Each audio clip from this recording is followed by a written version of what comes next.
नमस्कार दोस्तों, इतिहास गवाह है में आपका स्वागत है।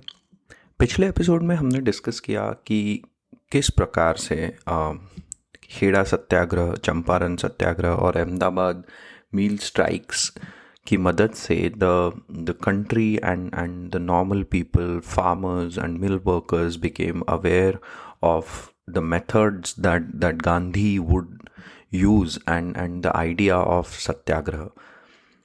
आगे आज आज हम लोग इसमें खिलाफत और नॉन कोऑपरेशन मूवमेंट के बारे में बात करेंगे, but before we move forward हमको एक बार रिवीजन कर लेना ज़रूरी होगा।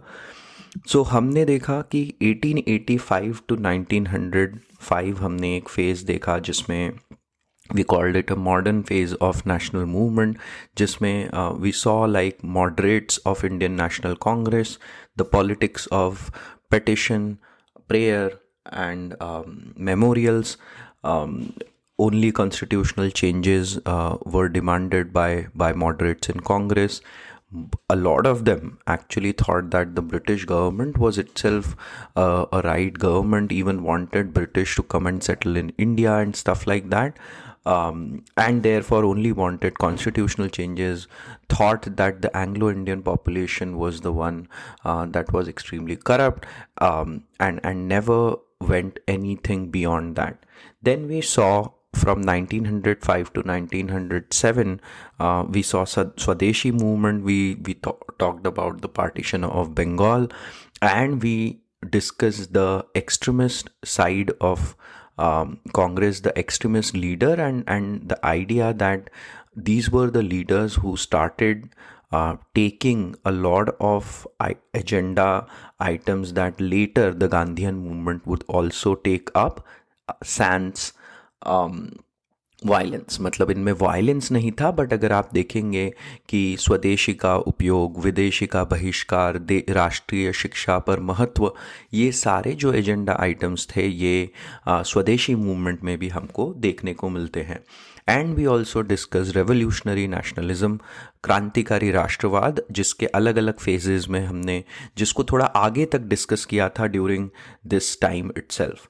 उसके बाद from 1907 the division of Congress, उसके पहले थोड़ा सा ही पहले, एक साल पहले, मुस्लिम लीग का फॉर्मेशन, शिमला समझौता, और फिर 1909 का इंडिया काउंसिल्स एक्ट जो हमने डिस्कस किया, जहाँ पर जो सेपरेट इलेक्टोरेट था उसका प्रस्ताव, पार्लियामेंटो रिफॉर्म जिसे हम कहते हैं, उसमें रखा गया। And that is where we emphasise on the rise of communalism in Indian national movement। तो हमने 2 एपिसोड्स में द राइज ऑफ कम्युनलिज्म थोड़ा सा डिस्कस किया, और हमने समझा कि किस तरीके से कम्युनलिज्म एक पैरेलल थ्रेड की तरह चलते रहा, और अंत में it led to the division of our nation.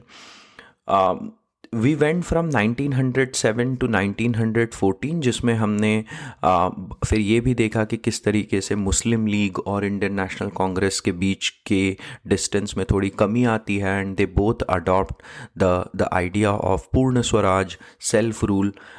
फिर उसी कॉन्टेक्स्ट में we learn about Lucknow pact, और हमने लखनऊ पैक्ट के बारे में यह समझा था कि भले ही इसमें सेपरेट इलेक्टोरेट नाम की चीज़ को कांग्रेस एक तरीके से एक्सेप्ट करती है, but at the same time they accept the reality of communalism in Indian politics. और इस सेपरेट इलेक्टोरेट जो कॉन्सेप्ट है ये बहुत ही ज़्यादा डिवाइसिव कॉन्सेप्ट साबित होगा आगे चलकर भी।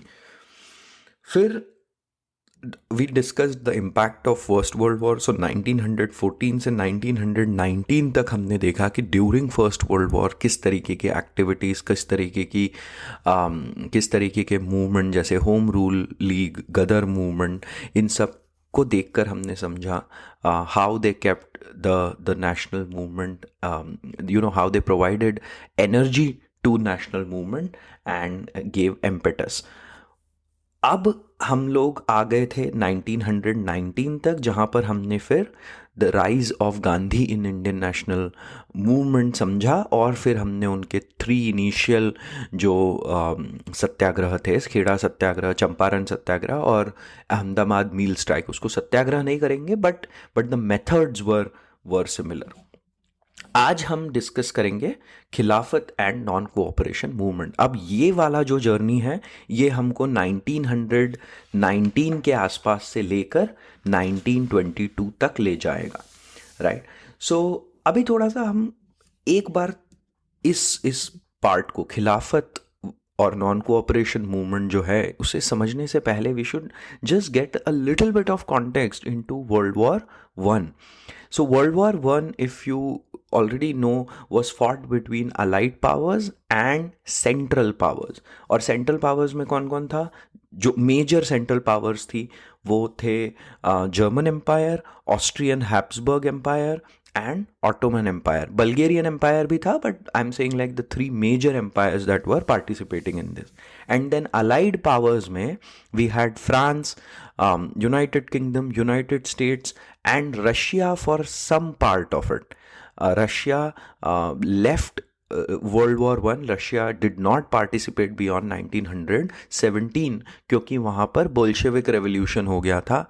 एंड जो लेनिन थे उन्होंने कहा कि ये जो वॉर है ये तो कैपिटलिस्ट इकोनॉमीज के बीच में है, and therefore Russia will not participate in this war.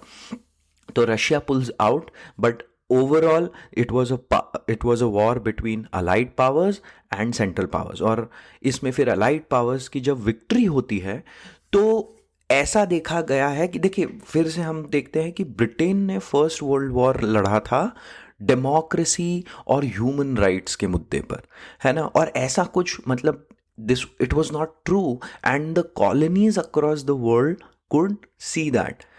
Eight the same time when the war got over, जहाँ पर ऑटोमन एम्पायर था, जितना ऑटोमन एम्पायर था उसका अलाइड पावर्स ने अब डिसइंटीग्रेशन कैसे, मतलब उसको कार्व आउट करें, ये सब सोचना शुरू करा। और इसी में एक ट्रीटी ऑफ सेवेरस होती है जिसमें which imposed very harsh terms on Ottomans, and it also talked about the abolition of caliphate. वहाँ पर जो खलीफा का शासन था उसके अबॉलिशन की इस ट्रीटी में बात करी गई। और इससे जो इंडियन मुसलमान था उसको बहुत ज़्यादा they got enraged, and All India Muslim League जो है they send their representatives to meet the British PM, and the British PM of course did not give any relief. मतलब उन्होंने ऐसा कोई रिलीफ नहीं दिया कि भाई इस like there would be any changes in the ideas और in the terms of the treaty. अभी ये ट्रीटी के टर्म्स में थोड़ा और जाएंगे हम डिटेल में, तो देखिए क्या क्या होने वाला था। जो 3 मेजर मुझे लगते हैं जो हमें इस डिस्कशन के लिए इंपॉर्टेंट होगा, वो ये था कि loss of Ottoman territories in middle east and creation of Iraq, Syria, Lebanon and Palestine. ये यहीं से ही जो हम देखिए, वही तो बात है ना कि अगर आप हिस्ट्री में जाकर देखेंगे तो सारे जो करंट विवाद हैं उनकी सबकी जड़ आपको कहीं हिस्ट्री में मिल जाएगी। और यही था, ये ट्रीटी ऑफ सेवेरस ही था जहाँ जो वो रीजन है उसको अलग अलग अलग छोटी छोटी कंट्रीज में डिवाइड किया गया। और जब उनको डिवाइड किया गया तो फिर अब आप देख ही रहे हैं वहाँ पर बहुत सारे डिस्प्यूट्स, बहुत सारी लड़ाइयाँ शुरू हो गई। Then Armenia was established as the part of same treaty, and the powers, the central power, especially the Ottoman power and उधर जर्मनी से भी रेपरेशन पेमेंट्स मांगे गए कि तुम लोगों ने जो वॉर किया है, तुम्हारे कारण जो लड़ाइयाँ हुई हैं उसका हमको रेपरेशन चाहिए।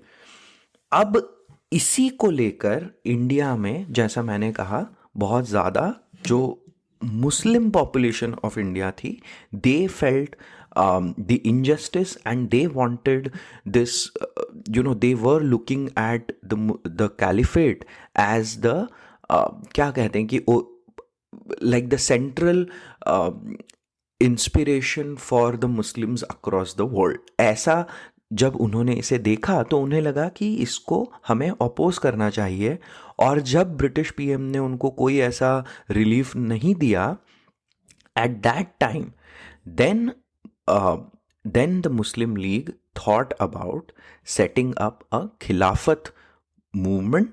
और फिर वहाँ से जब 1920 जून 1920 में खिलाफत का प्रस्ताव पास हुआ एंड द खिलाफत movement began, the idea was to preserve, the idea was to push for preservation of caliphate and reversing the treaty of Sevres. अब इसमें हुआ ये है कि देखिए, ये बड़ा इंटरेस्टिंग थोड़ा सा हमको समझना चाहिए, right?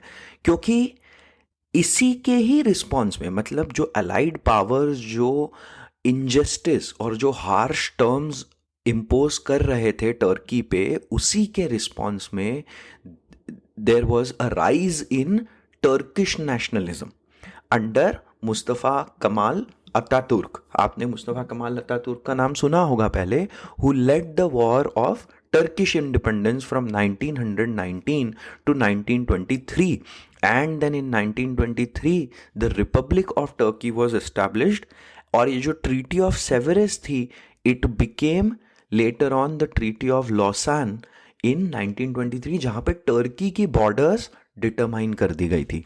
And you know what is the most interesting part?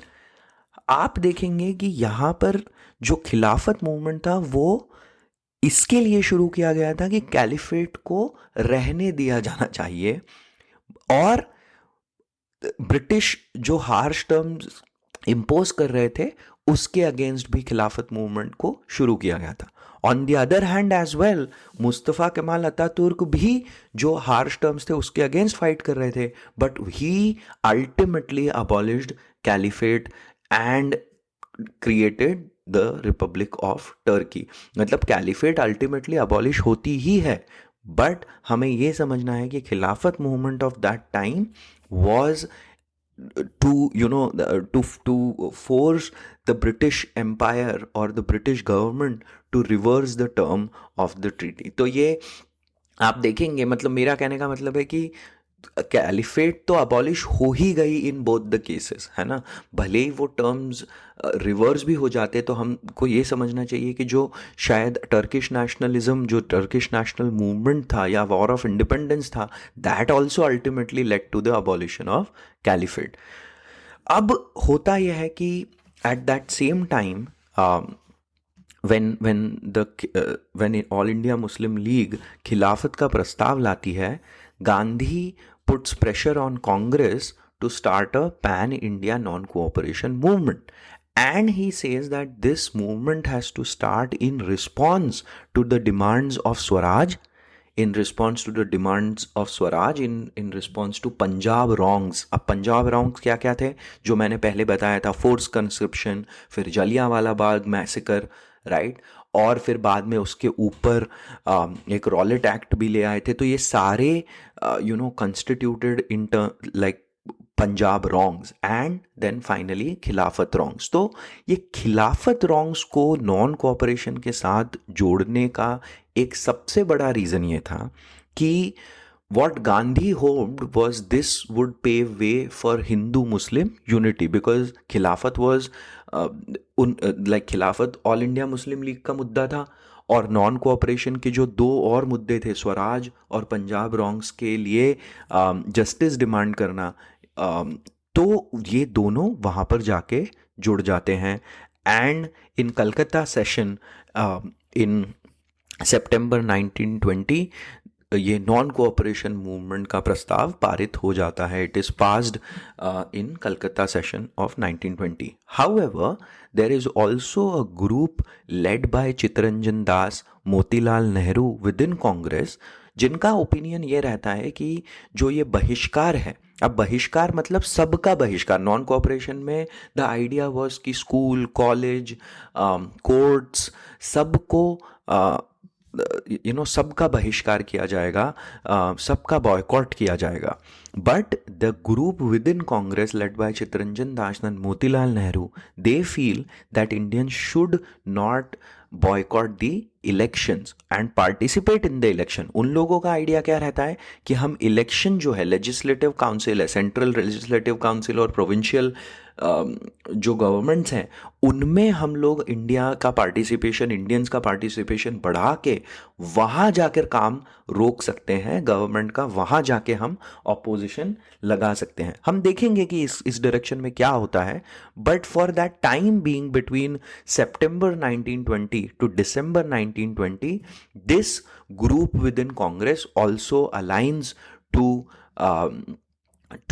launch all India, pan India non cooperation movement, and Nagpur session in December 2020 में ये पूरी तरीके से पारित हो जाता है, सब लोग इसमें अग्री करते हैं।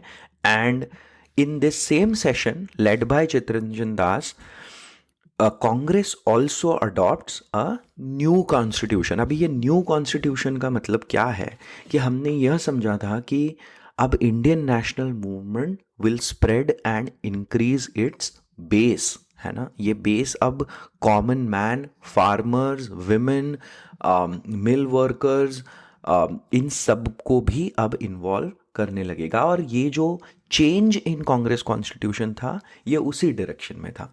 तो पहले तो ऐसा था कि हम सिर्फ और सिर्फ जो वैधानिक तरीके हैं, मतलब जो लीगल मीन्स है, उसी से ही काम करेंगे, ऐसा एक कॉन्स्टिट्यूशन में था कांग्रेस के। पर अब because of the Gandhian approach to like the non cooperation वाला जो अप्रोच था, उसमें ऐसा था कि वैधानिक तो नहीं, पर हर प्रकार के अहिंसक तरीकों का, शांतिपूर्ण पीसफुल मेथड्स का हम यूज़ करेंगे। सो पहला तो ये था। फिर एक कांग्रेस वर्किंग कमेटी भी क्रिएट होती है at the core of Congress, basically to determine the day-to-day working of Congress. And then provincial committees are created on language lines, है ना। और मेंबरशिप फीस को भी रिड्यूस कर दिया जाता है टू 4 आनाज, 4 आना 25 पैसे, मतलब वो होती है membership fees, so that more and more people could become the members of Indian National Congress. तो दो चीज़ें, provincial committee on the language lines और मेंबरशिप फीस को बहुत ज़्यादा तरीके से रिड्यूस कर देना, so that anyone who wanted to could become member of Congress. तो ये सारी चीज़ें दिसंबर 2020 नहीं, दिसंबर 1920 के नागपुर सेशन में पास हो जाती हैं। And in January 1921 non-cooperation movement begins. From Jan to March, there is a boycott of courts by lawyers. There is boycott of universities by students. फिर अप्रैल से जुलाई 1921 में इसी समय एक तिलक स्वराज फंड भी बनाया जाता है, और ये तिलक Swaraj fund raises almost 1 crore rupees in that time, right? Like it fundraises 1 crore rupees for all these activities.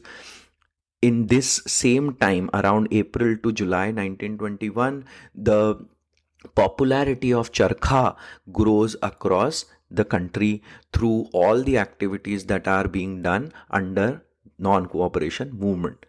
फिर जुलाई से नवंबर 1921 का जो फेज़ है, वो थोड़ा सा उग्र फेज़ है। उग्र मतलब थोड़ा सा एक्सट्रीम वाले जो हमको चीज़ें हैं वो देखने को मिलती हैं, जिसमें फॉर एग्ज़ाम्पल सारे टाइटल्स का बॉयकॉट होने लगता है, और Hasrat Mohani actually appeals to all the soldiers in Indian army to boycott army and also to disobey the orders.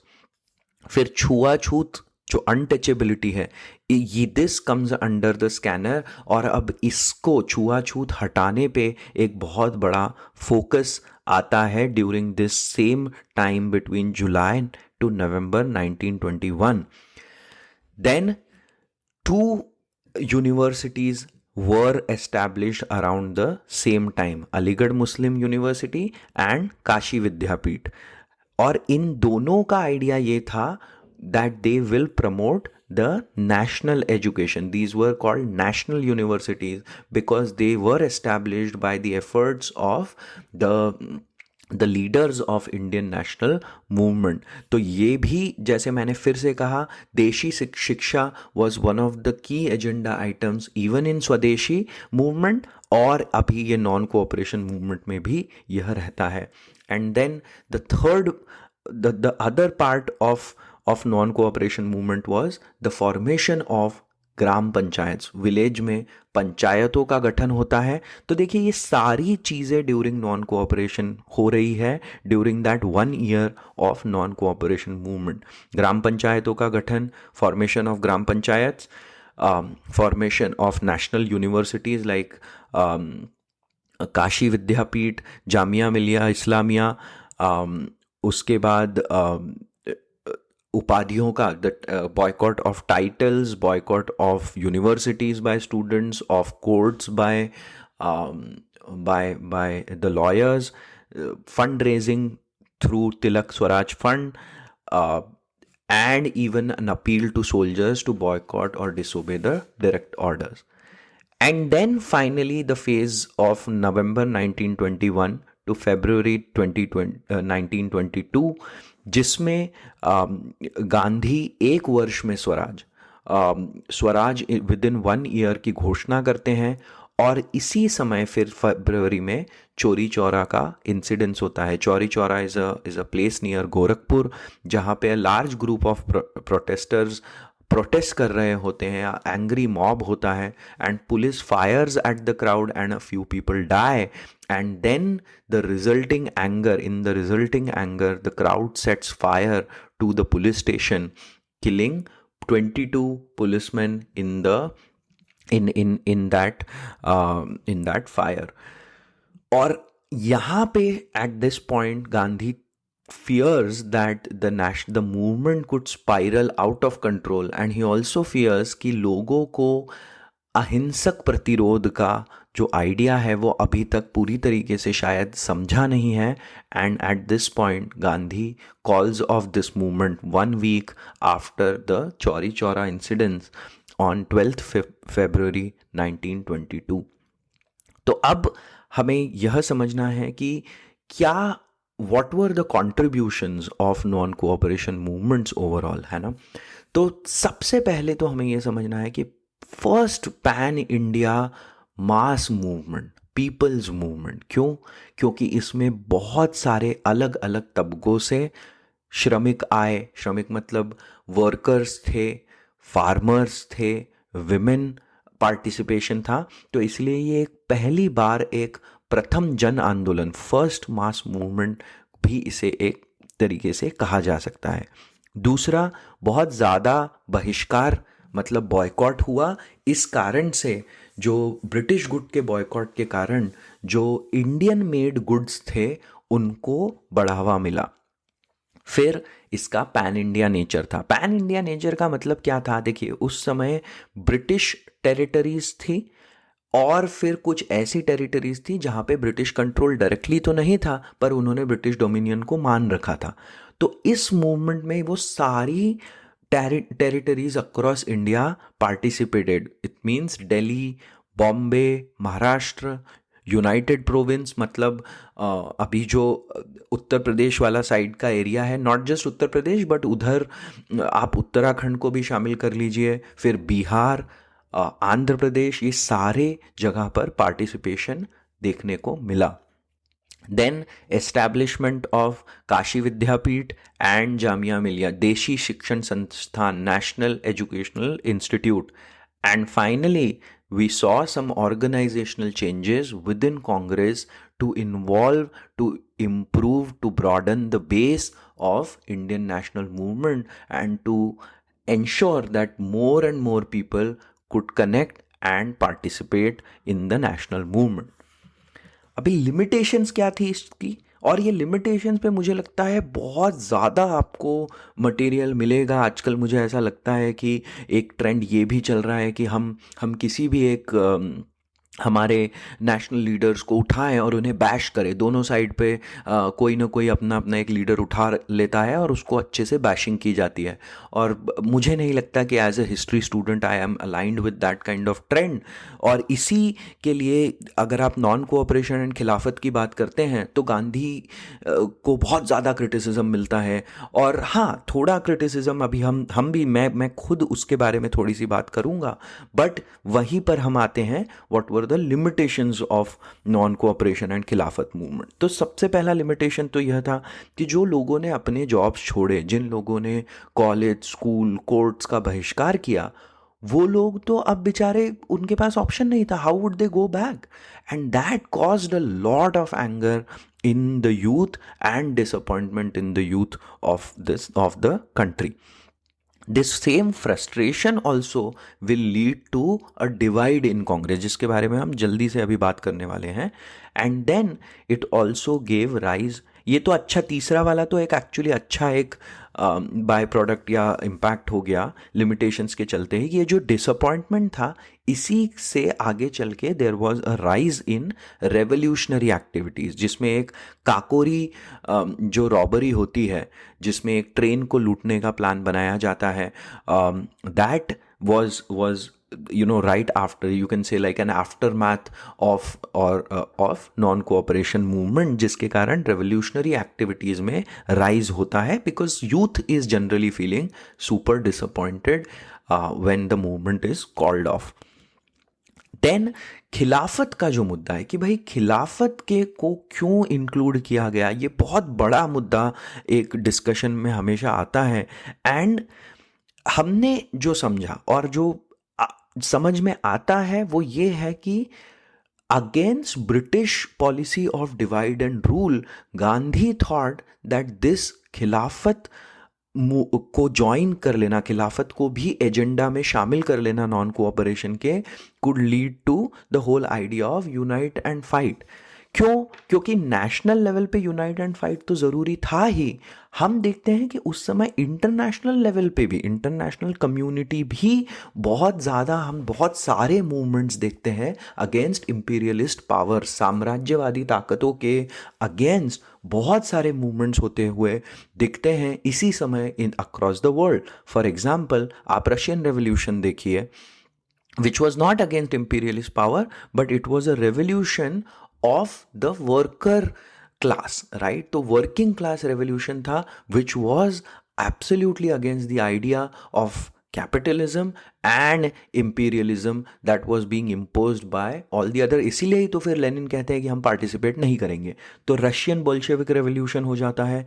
Egypt में हमने देखा कि जलूल पाशा, उनके अंडर एक रेवोल्यूशन होता है। टर्की में हमने मुस्तफ़ा कमाल अतातुर्क का मूवमेंट को थोड़े से डिस्कस किया। फिर कोरिया में होता है, चाइना में होता है। तो सारी जगह इंपीरियल पावर्स के अगेंस्ट एक रिस्पॉन्स आ रहा है। And Gandhi, knowing this international context as well, is thinking कि ये उसी का हिस्सा बन सकता है if we include Khilafat as an agenda in the non cooperation movement. However, Gandhi could not definitely see the long-term impact of this। और long-term impact क्या था कि जो staunch religious elements थे, है ना, जैसे इसी समय जमीयत उलेमाए हिंद, उलेमाज जो हैं वो, और फिर एक ऑल इंडिया सुन्नी कॉन्फ्रेंस, ये एक जो ऑर्गेनाइजेशन है, they are the extremist within the all India Muslim League. तो इससे जैसे ही खिलाफत का जो एजेंडा है उस पे जब नॉन कोऑपरेशन मूवमेंट लड़ा जाता है, तो इससे एक एमर्जेंस ऑफ सेपरेटिस्ट टेंडेंसीज को बढ़ावा मिलता है। जो एक्सट्रीमिस्ट एलिमेंट है ऑल इंडिया मुस्लिम लीग के, वो प्रोमिनेंस में आ जाते हैं। और जो नॉन कम्युनल लीडर्स हैं, जिनका नॉन कम्युनल अप्रोच रहा है अभी तक, वो थोड़े से मार्जिनलाइज्ड होने लगते हैं। तो ये एक सबसे बड़ा इम्पैक्ट है और इसका आगे चल के भी हमको बहुत भुगतान करना पड़ेगा। इसका लॉन्ग टर्म इम्पैक्ट बहुत खराब होगा। और यही एक चीज़ थी जो Gandhi fails to understand in a way, and you will see that how this leads to the rise of or the strengthening of communalism within the Indian national movement. अब एज एन आफ्टरमाथ क्या होता है? Gandhi is arrested on March 10th 1922 on the charges of sedition, है ना, देशद्रोह के charges पे उन्हें अरेस्ट किया जाता है एंड ही प्लीड्स गिल्टी. और वहाँ पे जो जज ब्रूम्सफील्ड होते हैं वो एक्चुअली उनसे वो गांधी पूछ लेते हैं कि अगर आप हमारी जगह होते तो आप क्या करते. एंड टू दैट जज Broomsfield is you know he says कि देखिए, मैं आपको सज़ा सुनाना तो मेरा पार्ट ऑफ माय जॉब है, जो मैं यह काम करता हूँ इसका, बट आप जब रिलीज़ होंगे तो सबसे ज़्यादा खुशी शायद मुझे ही हो. And ultimately Gandhi is sentenced for 6 years. While sentencing, the judge notes the difficulty of that sentence, the difficulty of delivering that sentence. The other part of this fallout, the non-cooperation movement ka, is that Swarajists led by Chittaranjan Das, Motilal Nehru, Vittal Bhai Patel. Vittal Bhai Patel is older brother of Vallabh Bhai Patel, and they create a separate party called Swaraj Party in 1923, and they start thinking about participation in legislative councils. फिर the other side is no changers, मतलब वो कोई change नहीं करेंगे और वो गांधी के जो प्रिंसिपल्स है उसी को ही आगे बढ़ाकर नेशनल मूवमेंट में लड़ने की कोशिश करेंगे. एंड नो चेंजर्स के जो प्रोमिनेंट लीडर थे वो थे वल्लभ भाई पटेल, सी राजगोपालाचारी एंड डॉक्टर राजेंद्र प्रसाद. तो यह आज हमने डिस्कस किया नॉन कोऑपरेशन एंड खिलाफत मूवमेंट. हमने ये समझा कि कुछ ऐसी चीज़ें थी जिसमें लॉन्ग टर्म इम्पैक्ट नहीं समझ आया और एक कम्युनल लाइंस पे जो डिवीज़न था वो और स्ट्रॉन्ग हो गया. But at the same time we understood that non cooperation movement was one of the first, not one of the first mass movement of Indian nationalism. अगले एपिसोड में हम आगे बढ़ेंगे यहाँ से नॉन कोऑपरेशन से. अब हम आगे बढ़ के देखेंगे कि during the time when Gandhi is in jail, during the time we will look at the activities of Swarajists and we will then talk about Simon Commission and some other movement that also started rising during the same time. अभी आपको हमको ये समझना है जैसे हम आगे बढ़ रहे हैं that पहले हमारा बहुत बड़ा फोकस कांग्रेस पे रहा है and what Congress was doing, right? But now as we will move forward, we will see there are a lot of parallel movements that are also happening. For example, there were movements led by Dr. Bhimrao Ambedkar, Periyar Nayakar, that were basically representing the lower castes who were not at all participants in the earlier part of the movement. तो ये सारी चीज़ें हम farmers movement को भी थोड़ा discuss करेंगे, हम वर्कर्स मूवमेंट को भी डिस्कस करेंगे और हम समझेंगे that now the focus is not just Congress, but there are many other parallel movements also that are happening. आज के एपिसोड में हम यहीं रुकते हैं. सुनने के लिए बहुत बहुत धन्यवाद. अगले until next time, जय हिंद.